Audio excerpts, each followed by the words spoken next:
Bismillahirrahmanirrahim. Assalamualaikum warahmatullahi wabarakatuh. Alhamdulillah. Alhamdulillahi ala ihsani wa syukru lahu ala taufiqihi wa amtinani. Ashhadu an la ilaha illallah wahdahu la syarika lah ta'ziman li sya'nih wa asyhadu anna Muhammadan abduhu wa rasuluh ad-da'i ila ridwanih sallallahu wa sallama alaihi wa ala alihi wa sahbihi wa ikhwanihi amma ba'd. Faqad qala Allah ta'ala fi kitabihil karim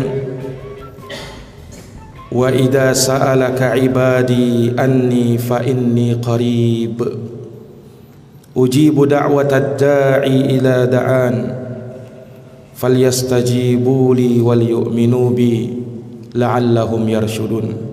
Sadaqallahul azim.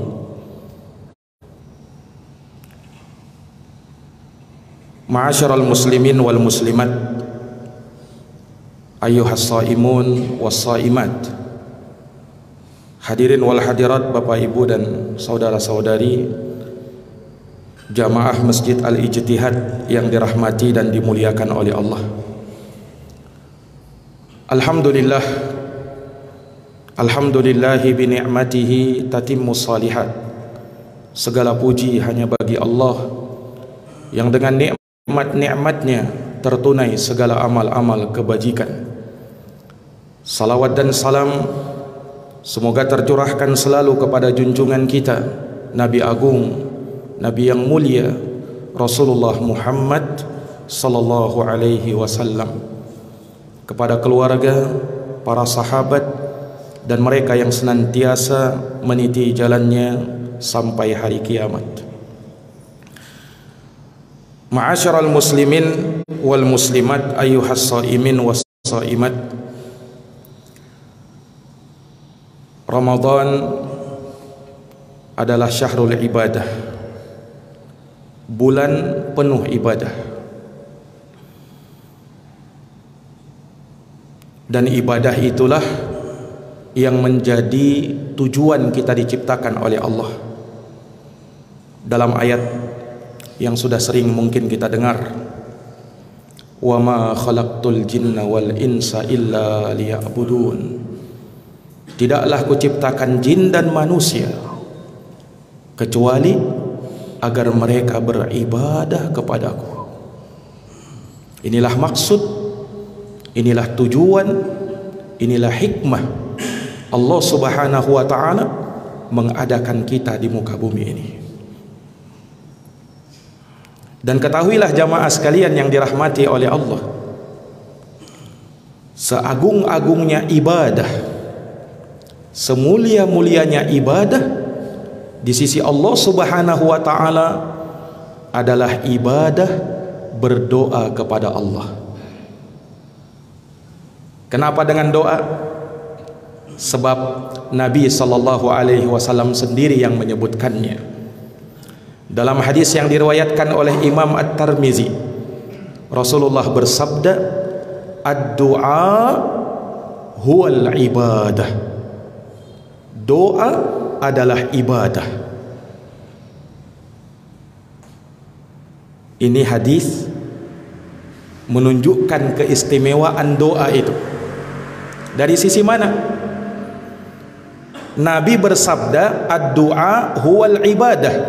Doa itu ibadah.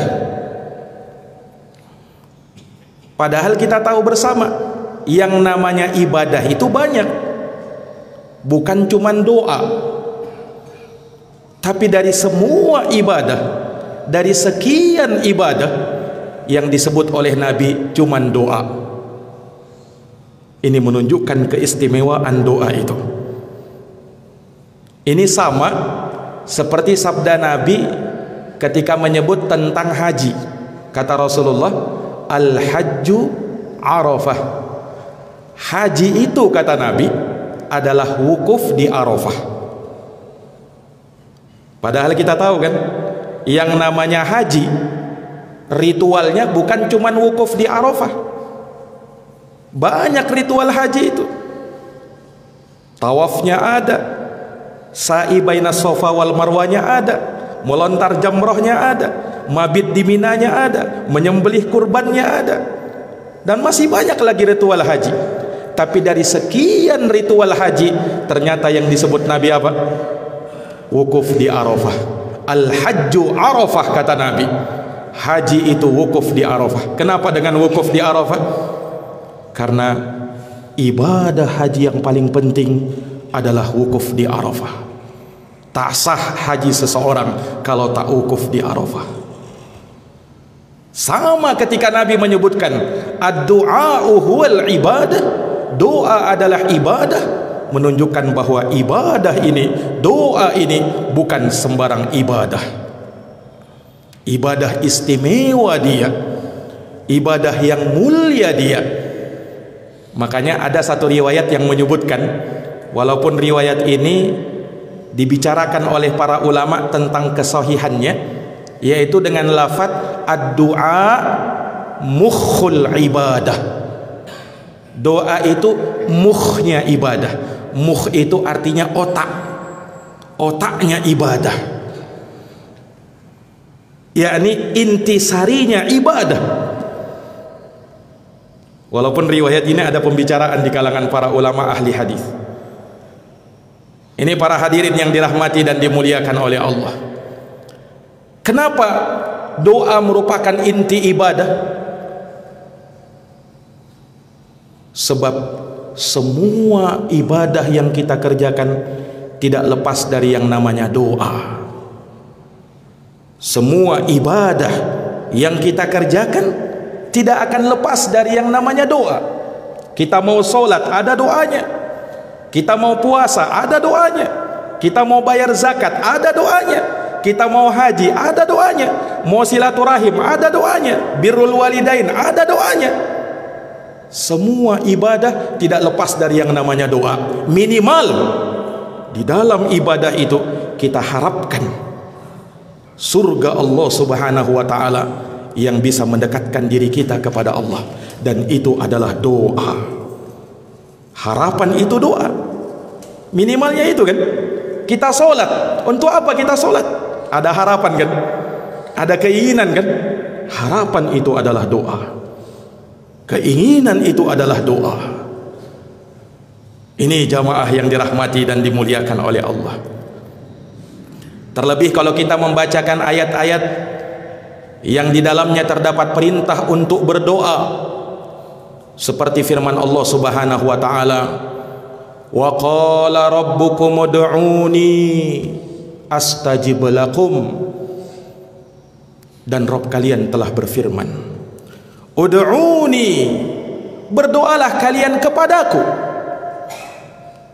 Allah jamin, astajib lakum, aku akan kabulkan doa kalian. Kemudian Allah lanjutkan dengan ancaman, innal ladina yastakbiruna an ibadati, sesungguhnya orang-orang yang dia menyombongkan diri dari beribadah kepadaku, sayadkhuluna jahannama dakhirin, maka dia akan masuk ke dalam neraka dalam keadaan hina. Lihat ayat ini, Allah perintahkan kita berdoa kan, padahal doa itu maslahatnya untuk siapa? Bukan untuk Allah, tapi kita berdoa maslahatnya, kebaikannya terpulang kepada diri kita. Tapi karena memang kita sering lalai, maka Allah ingatkan, ud'uni, kata Allah, berdoa kalian kepadaku, maka pasti aku akan kabulkan doa kalian. Dan orang yang menyombongkan diri dari beribadah kepadaku, perhatikan ayat ini, innal ladina yastakbiruna an ibadati, padahal kan sebelumnya disebutkan doa kan, ud'uni, berdoa kepadaku. Kemudian ancamannya, orang yang menyombongkan diri dari beribadah kepadaku, harusnya kalau sesuai dengan awal ayat, bahwa orang yang menyombongkan diri dari berdoa kepadaku, harusnya kan begitu. Tapi kenapa disebut ibadah? Karena tadi Doa intinya ibadah. Jadi kalau disebut ibadah, yang dimaksud dengan ibadah dalam ayat ini adalah doa. Orang yang menyombongkan diri dari berdoa kepadaku, menunjukkan bahwa orang yang tak berdoa itu orang yang sombong. Kenapa sombong? Karena dia merasa tak butuh lagi kepada Allah. Ia merasa cukup dengan dirinya sendiri, tak perlu dengan Allah Subhanahu wa ta'ala, sehingga ia tak mau memanjatkan doa, menadahkan tangannya ke atas langit, meminta kepada Allah Subhanahu wa ta'ala. Nah, orang yang seperti ini adalah orang yang akan dihinakan oleh Allah. Sayadkhuluna jahannama dakhirin, mereka akan masuk ke dalam neraka jahannam dalam keadaan hina. Di dalam hadis yang diriwayatkan oleh Imam Tirmidzi, Rasulullah sallallahu alaihi wasallam bersabda, "Laisa syai'un akramu 'alallah minad du'a." Tidak ada satupun ibadah, kata Nabi, yang lebih mulia di sisi Allah melebihi ibadah berdoa kepada Allah. Lihat jamaah sekalian yang dirahmati oleh Allah. Makanya dalam puasa pun Allah Subhanahu wa ta'ala masih selipkan ibadah doa di dalamnya. Kalau kita lihat dalam deretan ayat-ayat puasa, Al-Baqarah mulai 183 sampai 187, itu kan menjelaskan tentang ahkamus siyam, hukum-hukum seputar puasa. Ternyata di ayat 186 Allah sisipkan doa. Wa idza sa'alaka ibadi anni, kata Allah, apabila hamba-hambaku bertanya kepadamu wahai Muhammad tentang aku, fa inni qarib, maka jawab, sesungguhnya aku dekat. Ujibu da'watad da'i idza da'an, aku akan menjawab, aku akan mengabulkan doa orang yang memohon kepadaku apabila dia memohon kepadaku. Lihat jamaah sekalian yang dirahmati oleh Allah, disebutkan oleh Imam Ibnu Katsir rahimahullah di dalam tafsirnya Tafsirul Qur'anil Azim, kata beliau, wa fi dzikrihi tabaraka wa ta'ala hadhil ayatal ba'itsah ala du'a irsyadun, kata beliau, irsyadun ila ijtihadin fid du'a inda ikmalil iddah wa inda fitrih. Kata beliau rahimahullahu ta'ala, Allah Subhanahu wa ta'ala menyebutkan ayat ini di sela-sela tentang hukum-hukum puasa. Tiba-tiba Allah sebutkan ini ayat. Kenapa, kata Imam Ibnu Katsir? Ini terdapat irsyad, ada petunjuk di dalam ayat ini. Petunjuk apa? Ila ijtihadi fid du'a, untuk kita bersungguh-sungguh di dalam berdoa, khususnya di bulan Ramadan. Kata Imam Ibnu Katsir rahimahullahu ta'ala, bal wa inda kulli fitrin, bahkan kata beliau setiap kali mau berbuka lebih dianjurkan lagi. Ini jamaah yang dirahmati dan dimuliakan oleh Allah. Makanya doa orang yang berpuasa itu doa yang mustajab. Secara umum Ramadan di semua waktunya adalah waktu-waktu yang mustajab untuk kita berdoa. Tapi kata para ulama, ada 3 waktu yang lebih ditekankan lagi untuk kita berdoa. Yang pertama, indas sahar, ketika waktu sahur. Kita dianjurkan memperbanyak doa di situ. Karena disebutkan dalam hadis Abu Hurairah yang diriwayatkan oleh Imamul Bukhari dan Imam Muslim, Nabi sallallahu alaihi wasallam bersabda, yanzilu rabbuna tabaraka wa ta'ala fi kulli lailatin inda yabqa thuluthul lailil akhir. Allahu rabbuna tabaraka wa ta'ala akan turun ke langit dunia. Kapan? Di setiap malam, ketika tersisa sepertiga malam terakhir. Kemudian Allah berfirman ketika itu, may yad'uni fa astajibalah, siapa yang berdoa kepadaku, aku akan kabulkan doanya. Wa may yas'aluni fa u'tiyah, siapa yang minta kepadaku, aku akan beri apa yang dia mau. Wa may yastaghfiruni fa aghfirlah, dan siapa yang minta ampun kepadaku, aku akan ampuni dosanya. Ini di sepertiga malam terakhir. Waktu sahur bahagian dari sepertiga malam terakhir. Maka dianjurkan kita untuk memperbanyak doa pada waktu itu. Yang kedua, di saat berpuasa. Kalau di saat berpuasa berarti dari subuh sampai maghrib. Di saat kita berpuasa, itu waktu yang mustajabah. Mana dalilnya? Hadis Abu Hurairah riwayat Imam Ahmad dalam musnadnya. Hadisnya disahihkan oleh Syekh Al-Albani. Rasulullah bersabda, "Salasatun," kata Nabi, "la turaddu da'watuhum." Ada 3 orang, doanya tidak pernah ditolak oleh Allah. Artinya apa? Pasti dikabulkan. Siapa mereka? Yang pertama, da'watus shaim hatta yuftir, wa da'watu imamil adil, wa da'watul mazlum. Yang pertama, doanya orang yang berpuasa sampai dia berbuka. Berarti itu waktu mustajabah itu. Kemudian doanya orang, seorang pemimpin yang adil.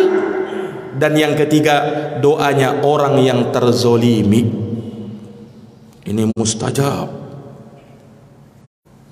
Syahidnya di sini dalam pembahasan kita terkait dengan doanya orang yang berpuasa, kata Nabi, sampai dia berbuka tidak tertolak. Ini jamaah yang dirahmati dan dimuliakan oleh Allah. Dan yang ketiga, saat berbuka. Saat berbuka itu juga waktu yang mustajabah. Dalam riwayat yang sama, Rasulullah menyebutkan tentang 3 doa orang yang tak tertolak doanya. Nabi sebutkan, wa da'watus shaim hina yuftir. Doanya orang yang berpuasa hina. Ini disebutkan oleh Nabi dalam lafaz hina, beda dengan sebelumnya. Kalau sebelumnya hatta. Kalau hatta dalam bahasa Arab tufidul ghayah, memberikan makna pencapaian ke sana, yakni orang yang berpuasa sampai dia berbuka. Kalau hina, yakni pada waktu itu. Doanya orang yang berpuasa ketika di saat dia sedang berbuka. Ini memberikan faidah kepada kita ketika saat berbuka, perbanyak doa kepada Allah, sebab di waktu itu doa mustajab. Doa itu diijabahi oleh Allah Subhanahu wa ta'ala. Jamaah salat subuh yang berbahagia, maka doa ini ibadah yang sangat mulia. Terlalu banyak doa-doa yang kita panjatkan, terlalu banyak doa-doa yang diajarkan oleh Nabi, bahkan doa-doa di dalam Al-Quranul Karim kita bisa panjatkan, kita bisa lantunkan, kita bisa sering mengucapkannya. Doa itu semakin utama dia kalau kita ambil dari Al-Quran dan dari hadits-hadits Nabi sallallahu alaihi wasallam. Dan doa itu semakin utama dia ketika kita lakukan, kita panjatkan dari doa-doa yang sering diucapkan sama Nabi, yang bahkan Nabi jadikan wirid. Hari-hari Nabi tidak lepas dari doa itu. Dan itu banyak. Salah satunya, Pak, yang ingin saya sebutkan dalam kesempatan subuh hari ini, doa yang Nabi SAW jadikan wirid. Tak pernah Nabi lepaskan doa ini. Selesai dari solat subuh, Nabi selalu membaca doa ini. Pokoknya setiap selesai solat subuh, Nabi tak lepas membaca doa ini. Doa yang insya Allah sudah kita hafalkan bersama. Allahumma inni as'aluka ilman nafi'a wa rizqan tayyiba wa amalan mutaqabbala. Ini doa jangan sampai kita lupakan pada saat selesai mengerjakan sholat subuh. Ini doa disebutkan di dalam hadis ini, sering diucapkan oleh Nabi, selalu diucapkan oleh Nabi. Nabi tak lepas dari doa ini. Selesai dari sholat subuh, selalu beliau melantunkan, Allahumma inni as'aluka ilman nafi'a wa rizqan thayyiba wa amalan mutaqabbala. Hadis sahih riwayat Imam Tabrani di dalam kitabnya Al-Mu'jamus Shaghir. Jamaah yang dirahmati dan dimuliakan oleh Allah, perhatikan doa yang mulia ini. Rasulullah sallallahu alaihi wasallam meminta kepada Allah 3 perkara. Memberikan kepada kita hikmah dan pelajaran yang agung, memberikan sinyal kepada kita bahwa setiap harinya hendaknya kita selalu mengusahakan 3 perkara ini. Apa itu? Ilmu yang bermanfaat, rezeki yang halal, dan amalan yang diterima. Nabi lantunkan doa ini di pagi hari, di waktu yang berkah, karena waktu pagi waktu yang berkah bagi umat Islam. Rasulullah bersabda, burika li ummati fi bukuriha. Umatku, kata Nabi, akan diberkahi pada waktu paginya. Ini juga memberikan isyarat kepada kita bahwa di pagi hari utamanya kita belajar ilmu agama. Di pagi hari makanya utama dia. Makanya pengajian-pengajian di waktu subuh ini butuh dihidupkan kembali. Kenapa jamaah sekalian? Dalam sebuah hadis diriwayatkan oleh Imam At-Tabrani dalam Al-Mu'jamul Kabir, dalam hadis riwayat Abu Sa'd dari sahabat Abu Umamah, haditsnya dinyatakan hasan oleh Syekh Al-Albani dalam Sahihut Targhib wa Tarhib. Kata Rasulullah SAW, simak hadisnya, man qada ilal masjid, barang siapa yang pagi-pagi berangkat ke masjid, pagi-pagi, subuh-subuh, la yuridu, tidak ada yang dia inginkan, illa kecuali ayyata'allama khairan au yu'allimah, dia ingin belajar agama, satu kebaikan dari agama ini, atau dia ingin ajarkan. Lihat keutamaannya, kata Nabi, kana lahu, maka dia akan memperoleh pahala ka ajri hajin taman hajjatuh, dia akan memperoleh pahala sama seperti orang yang haji, sempurna hajinya. Luar biasa kan hadits ini? Dan ini disebutkan di pagi hari. Kenapa dengan pagi? Waktu yang berkah memang dia. Makanya Nabi meminta kepada Allah ilmu yang bermanfaat di waktu ini. Memberikan isyarat kepada kita di waktu pagi hendaknya kita berikan asupan gizi pada iman kita dengan kita memperbanyak ilmu agama, pengetahuan terhadap ilmu agama. Berkah ilmu di waktu pagi itu, Pak. Demikian pula di waktu pagi hendaknya kita mulai mencari rezeki yang halal. Kita mulai di waktu itu. Dan di waktu pagi juga hendaknya aktivitas yang kita mulai pertama adalah beribadah. Lakukan amalan-amalan soleh. Itu kan yang diminta oleh Nabi. Ilmu yang bermanfaat, rezeki yang halal, dan amalan yang diterima. Ini jamaah yang dirahmati dan dimuliakan oleh Allah. Ilmu yang bermanfaat adalah ilmu yang bersumber dari Al-Quran dan sunnah Nabi SAW. Itulah al-ilmun nafi', ilmu yang bermanfaat. Berarti ilmu yang tak sesuai dengan Quran dan sunnah, maka dia ilmu yang ghairun nafi', ilmu yang tak bermanfaat. Ilmu yang bermanfaat kalau diamalkan dia dan diajarkan kepada orang lain. Berarti ilmu yang tak diamalkan, ilmu yang disembunyikan dari orang, ilmu yang tak berbuah manfaat. Ini jamaah yang dirahmati dan dimuliakan oleh Allah.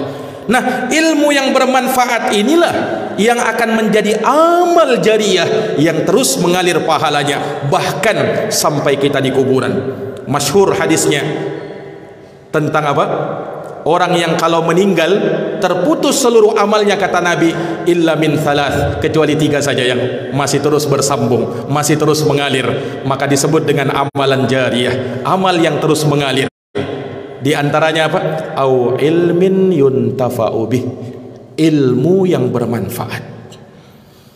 Kemudian rezeki yang halal. Ini doa yang kedua yang Nabi SAW minta kepada Allah Subhanahu wa ta'ala. Minta kepada Allah supaya Allah anugerahkan kepadanya rezeki yang halal. Itulah hakikat zuhudnya kita.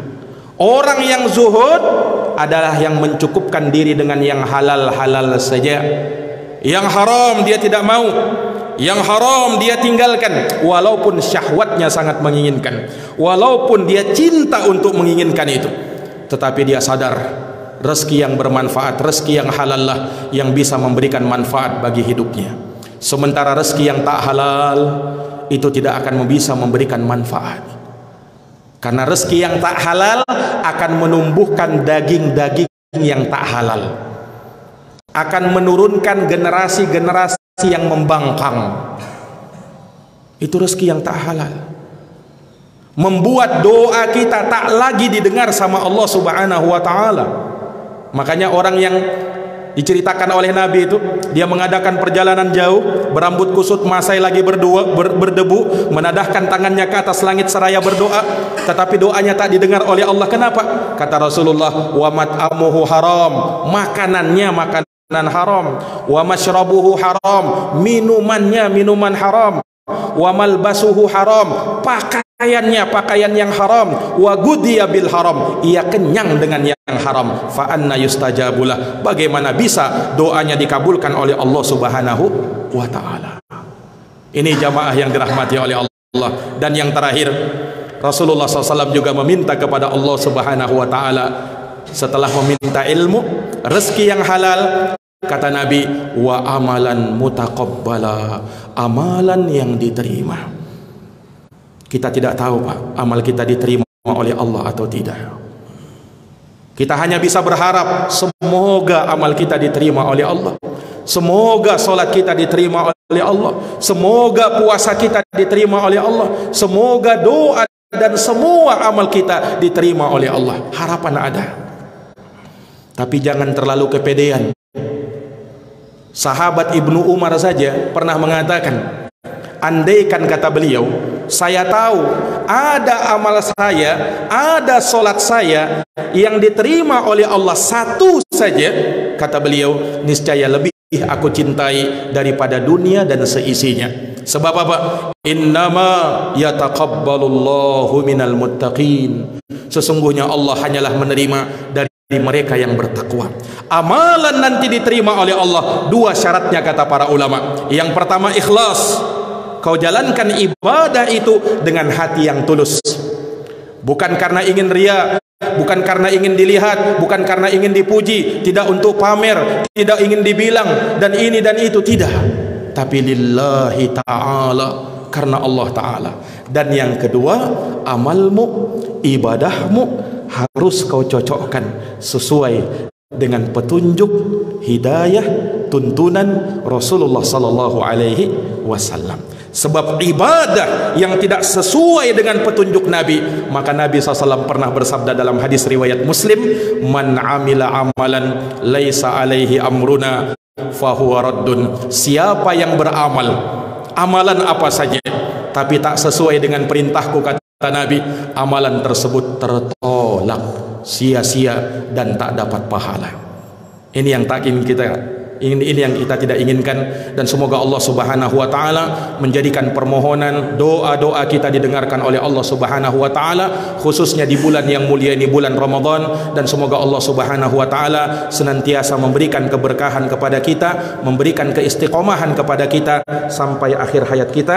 Jazakumullahu khairan katsiran atas perhatiannya. Mohon maaf atas segala kekurangannya. Hadanallahu wa iyyakum ajma'in. Subhanakallahumma wa bihamdika asyhadu an la ilaha illa anta astaghfiruka wa atubu ilaik. Subhana rabbika rabbil izzati amma yasifun wa salamun alal mursalin walhamdulillahi rabbil alamin. Wassalamu alaikum warahmatullahi wabarakatuh.